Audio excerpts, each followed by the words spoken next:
It was late August 2022. I was doing my usual morning routine when I got a phone call. A phone call that sparked my interest. A phone call that might change some things around here. A phone call that was a very significant story. And it takes us back to the trail. The Trail of Tears. All right, so we're out here at the house today. Probably 6 years ago, I met with Vernon Courtwright. He comes part of the bow group, makes bows. He was with Mike Berryhill back in the day when they were shooting, and he was telling me about so his grandparents or great grandparents, when they were coming over on the Trail of Tears, one of them brought a bunch of peach seeds, and they had them in their pockets, and they brought them with them from Georgia, Alabama, wherever they were coming from. And my grandmother is the one who told me about these peaches, and her name was Emma Bruner, and she was a full-blood. Her father, I'm guessing that it might have been my grandmother's grandfather who came down the Trail of Tears.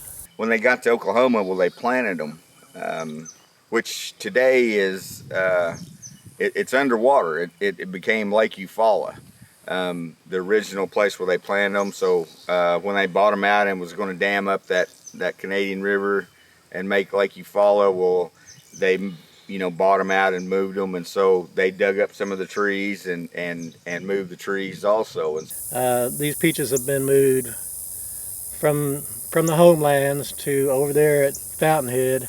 From Fountainhead, they came over here to Onaba, and from there, they were moved by my grandfather to where they are today. Where Vernon lives at now, there's a small grove, and so like I said, about 6 years ago, he was telling me about this, and what he said was, he's getting up there in age, and he was unable to take care of the trees, the little grove like he needed to. And these big trees, they've taken over, and a lot of my peach trees, like I said, there's a bunch inside all of this, but I can't clean it out. Too much for one person. And so he said, I'd like to get these peach trees out to our creek citizens. Anybody that might want them, can you help me? And I said, you bet. So we put it out on media, sent emails out. So every November for 2 years, 3 years, I went down and I would dig. We would dig up the little sprouts that were coming up. They wouldn't be no bigger than a pencil and about as tall as a pencil. And we'd dig them up and wrap the dirt up in burlap sacks and soak them down. And as people would call or people find out that I'd had them, I'd give it to them. We planted them at our child daycare centers. We tried to get every child daycare a tree. We thought it would be neat for the little kids to be able, when they finally grew and produced, for them to go out and eat the fruit.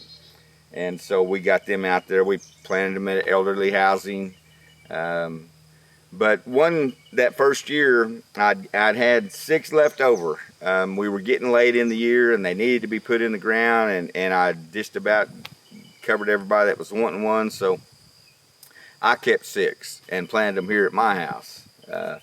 And so this is how big they've grown. They went from the size of a pencil to this, and this year they have really produced. I brought a friend out, Robert, with me today.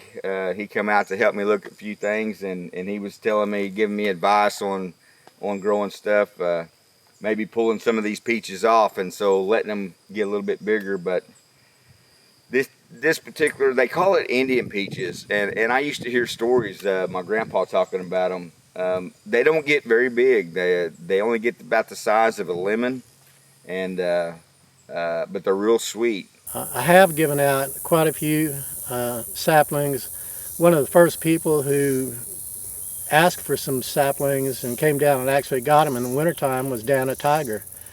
She came down it was 4 or 5 years ago, and I think this is the first year that she had a really good crop of peaches, and she posted a picture of it on Facebook, and they were truly, you know, good looking peaches, but she loves those peaches so much she goes out and sings to them. Voila!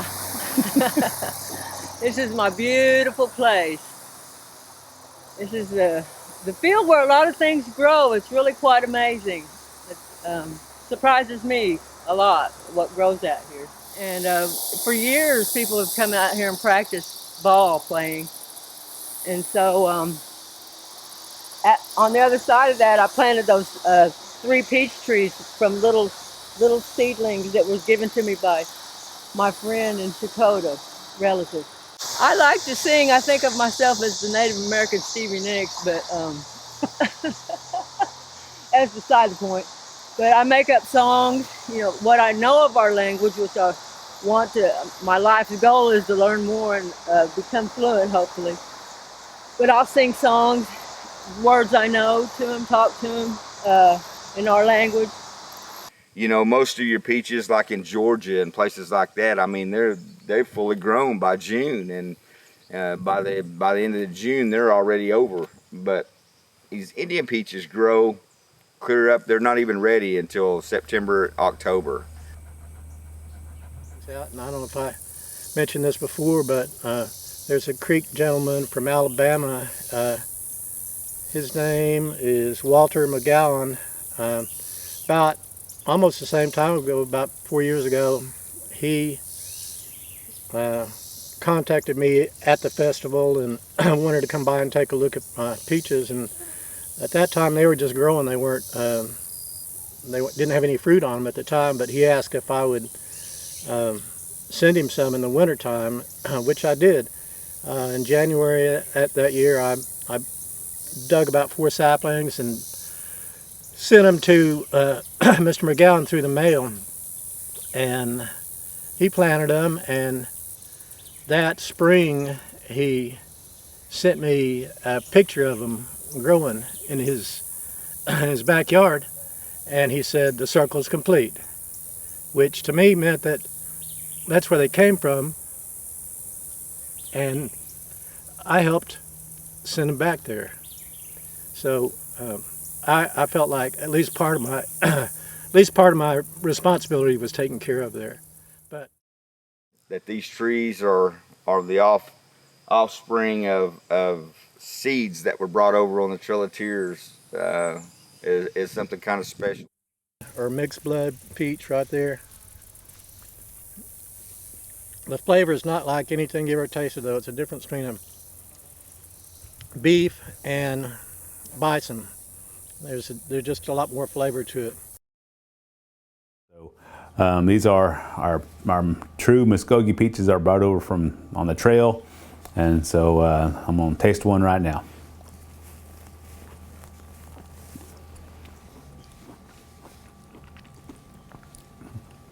That's pretty sweet, pretty sweet. This is a good peach.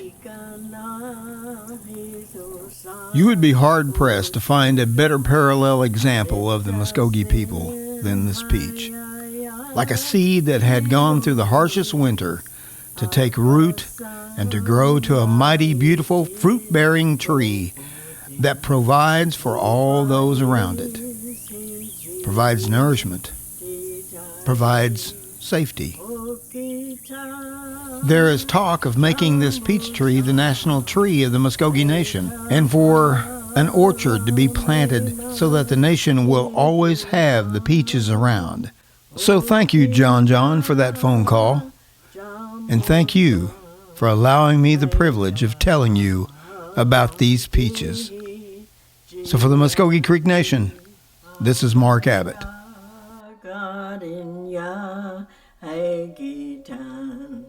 Mây ta pa lan ya hay kia tis sto ves po vek no ko ki ka tis.